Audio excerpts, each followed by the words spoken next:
저와 여러분의 삶 속에 하나님의 평강과 기쁨과 소망이 가득하여 넘치시기를 축복합니다. 온 세상은 하나님의 섭리 속에 있습니다.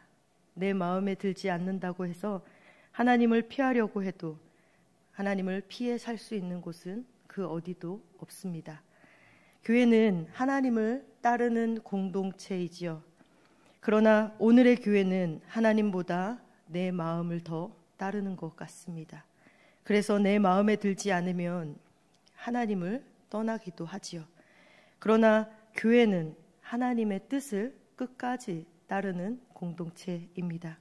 그러므로 마음에 들지 않아도 그것이 하나님의 뜻이라면 하나님을 따라야 합니다. 하나님은 요나를 불러 니느웨 성에 가서 선포하라 하십니다. 그런데 요나는 그 하나님의 명령이 싫었습니다. 이스라엘을 괴롭혔던 니느웨 사람들이 망하기를 바랬기 때문이지요. 그래서 니느웨로 가는 대신에 다시스로 가는 배를 타고 떠납니다. 하나님을 피해 도망가는 것이지요. 그러나 그가 아무리 다시스로 도망가도 하나님을 피할 수는 없었습니다. 하나님은 그를 보고 계셨기 때문이지요. 하나님은 큰 바람을 바다 위에 내려 큰 폭풍을 일으켜 배가 거의 침몰하게 만드십니다. 오늘날 많은 성도의 신앙도 요나와 비슷합니다. 교회는 다양한 성품을 가진 사람들의 공동체이지요. 그렇기에 때로는 미운 사람도 있습니다. 상처를 받기도 하지요. 그럴 때 많은 성도들이 하나님을 원망하고 교회를 떠나게 됩니다. 그러나 교회를 떠난다고 해서 하나님을 떠날 수 있는 것은 아니지요. 성도는 사람을 믿는 존재가 아닌 하나님을 믿는 존재입니다. 하나님을 믿는 사람은 하나님의 뜻을 따르는 것이 마땅하지요. 니느웨가 요나에게는 미운 대상이었지만 하나님께는 구원하고 싶은 소중한 성읍이었습니다. 때로는 성도 간의 갈등이 있을 것입니다. 그렇다고 해서 교회를 떠나서는 안 되겠지요.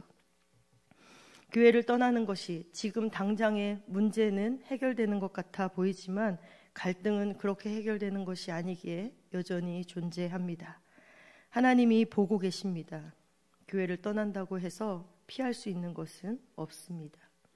손바닥으로 하늘을 가린다고 하늘이 없어졌다고 생각하는 사람은 없습니다. 그럼에도 많은 사람들이 그렇게 착각하며 살아갑니다. 요나는 니느웨로 가라는 하나님의 말씀이 싫어서 다시스로 가는 배를 탑니다. 그리고는 사람들의 눈을 피해 배의 가장 낮은 곳에서 숨어서 잠을 잡니다. 사람들은 피했을지 몰라도 하나님의 눈은 피하지 못하였습니다. 시편 139편 2절 말씀에 주께서 내가 앉고 일어섬을 아시고 멀리서도 나의 생각을 밝히 아시오며 라고 기록하고 있습니다. 이것이 우리가 내 마음이 아니라 하나님을 따라야 하는 이유입니다. 하나님은 배 밑에 숨어서 자고 있는 요나를 찾으셨습니다. 선장을 통해 요나를 깨우시지요. 눈을 감는다고 해서 내가 하나님을 피할 수 있는 것은 아닙니다. 믿음의 공동체인 교회를 멀리 떠났다고 하여 하나님을 떠날 수 있는 것도 아닙니다. 하나님은 우리의 모든 것을 다 알고 계시기 때문이지요. 교회는 마음의 공동체가 아니라 한 믿음의 공동체입니다. 그 사실을 잊지 마시기 바랍니다. 우리는 모습도 다르고 생각도 다릅니다. 기질도 다르지요. 그러나 공통점이 있습니다. 그것은 바로 예수 그리스도로 구원받은 성도라는 사실이지요. 하나님은 우리 마음에 드는 사람들만 구원하시거나 우리가 좋아하는 사람들만 교회 공동체에 두지 않으셨습니다. 만약 그랬다면 그것은 세상의 모임이지요. 믿음의 공동체는 다 서로 마음이 다를지라도 끝까지 사랑하며 하나를 이루어가는 공동체입니다. 예수님은 성경 곳곳에서 나를 따르라고 말씀하십니다. 그렇기에 우리는 조그만 일로 떠나거나 숨으려고 하지 않아야 합니다. 하나님을 피하고 다른 지체들과 분열하는 것이 하나님의 뜻이 아니며 우리는 하나님의 부르심에 순종해야 하는 사람들이라는 것을 기억해야 합니다. 많은 사람들이 자기의 마음에 좋은 것만 추구하려고 합니다. 편한 것들만 추구하려고 하지요. 입으로는 하나님을 주님이라고 고백하면서도 그 주인의 자리를 쉽게 내어주지 않습니다. 그러기에 조금만 상처를 받아도 쉽게 공동체를 떠나고 하나님을 떠나려고 하지요. 그러나 우리는 끝까지 하나님을 피해 살 수 없는 존재들입니다. 하나님이 주신 사명이 마음에 들지 않더라도, 사람이 싫더라도 끝까지 하나님께 순종하실 수 있기를 바랍니다. 그것이 하나님께서 기뻐하시는 성도의 삶입니다. 부르심에 순종하지 않은 자에 대한 결과가 어떻습니까? 하나님을 피하고 도망갔던 요나는 어떻게 되었습니까? 요나는 여호와의 명령에 불순종하여 동쪽으로 향해야 했지만 반대편으로 나아갔습니다. 하나님은 그런 요나를 내버려 두지 않으시고 끝까지 찾아가시지요. 하나님은 바다를 점점 흉흉하게 하십니다. 바다는 하나님의 보이지 않는 손입니다. 하나님의 진노 앞에 선원들은 속수무책으로 당하고 있지요. 그들은 우리가 너를 어떻게 하여야 바다가 우리를 위하여 잔잔하겠느냐 묻습니다. 이방인은 아직도 무엇이 주어인지를 알지 못합니다. 주어를 잘못 짚어내고 있지요. 자연을 움직이고 사람의 운명을 결정하는 것은 여호와입니다. 요나는 그 큰 풍랑이 자신으로 인함을 알고 자신을 바다에 던지라고 말하지요. 그러면 바다가 잔잔해질 것이라고 말합니다.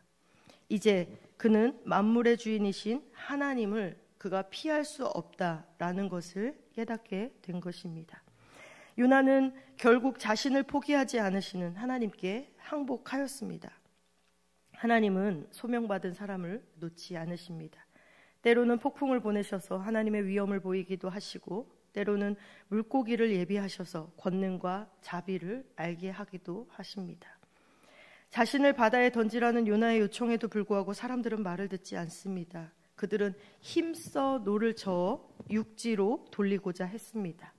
그들에게는 요나를 살리고 싶은 인간적인 긍휼함이 있었기 때문이지요.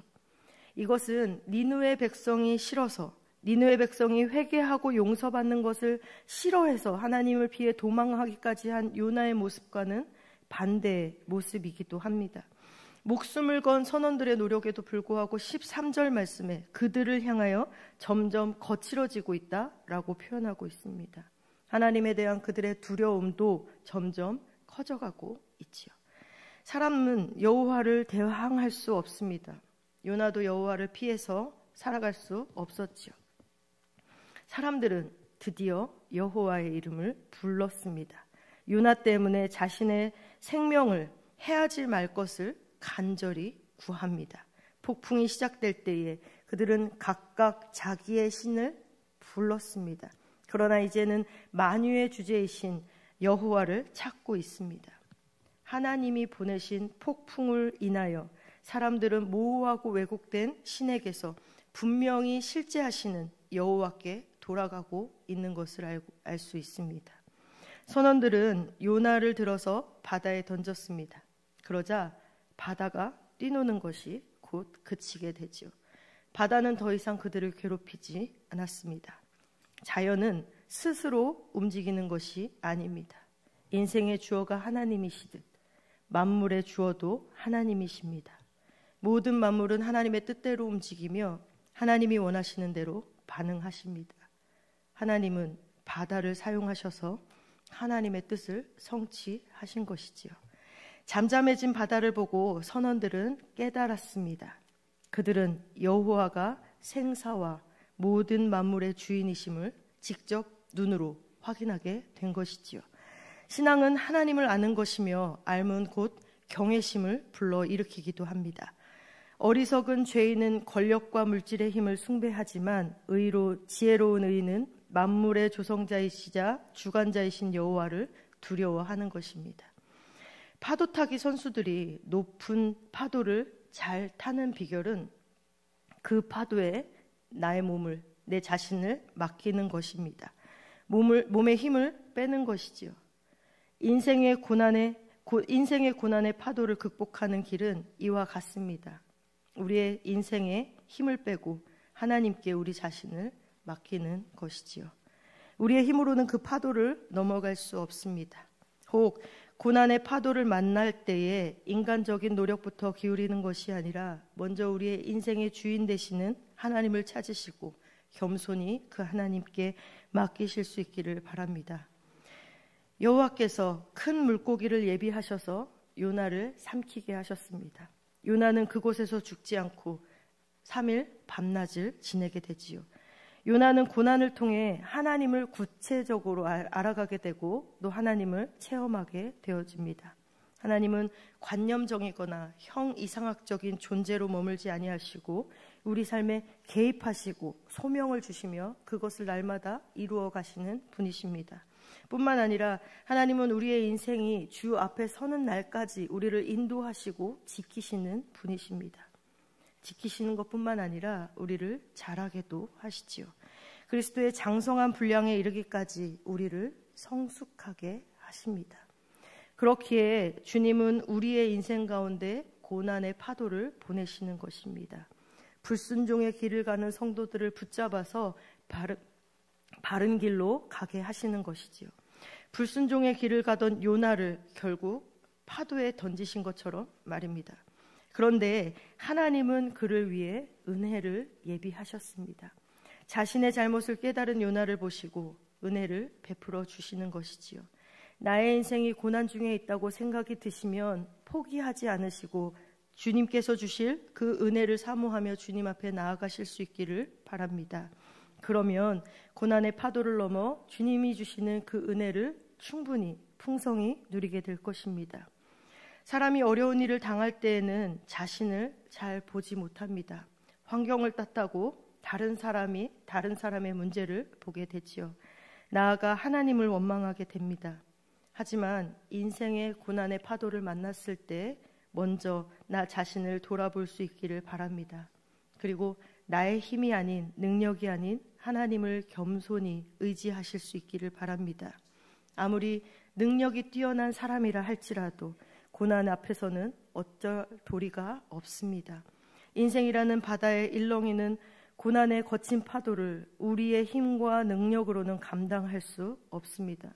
그러나 그 고난의 파도 안에는 하나님이 뜻하신 하나님의 뜻이 계획하심이 있습니다. 우리가 어떠한 고난을 만나든지 하나님이 은혜를 예비하셨음을 믿고 우리를 더욱 성숙시킬 수 있는 계기로 삼으실 수 있기를 바랍니다. 하나님의 뜻을 온전히 신뢰하는 저와 여러분이 되시기를 축복합니다. 기도하겠습니다. 사랑의 하나님, 오늘도 말씀을 통하여 하나님의 긍휼히 여기심과 사랑을 깨닫습니다. 지금도 돌아오라 말씀하시는 그 주님의 음성에 귀 기울이게 하시고 우리의 뜻과 생각대로 살았던 모든 삶을 돌이켜 회개하며 주님 앞에 나아오게 하여 주옵소서.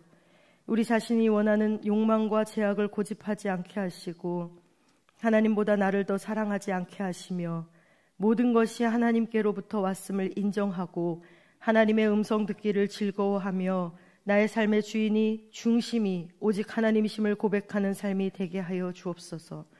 우리의 인생의 고난이 찾아올지라도 환경을 다른 사람을 원망하지 않게 하시고 하나님을 원망하지 않게 하시며 겸손히 하나님만을 의지하고 하나님의 뜻을 발견하며 예비하신 그 은혜를 담대히 기다릴 줄 아는 믿음을 허락하여 주옵소서.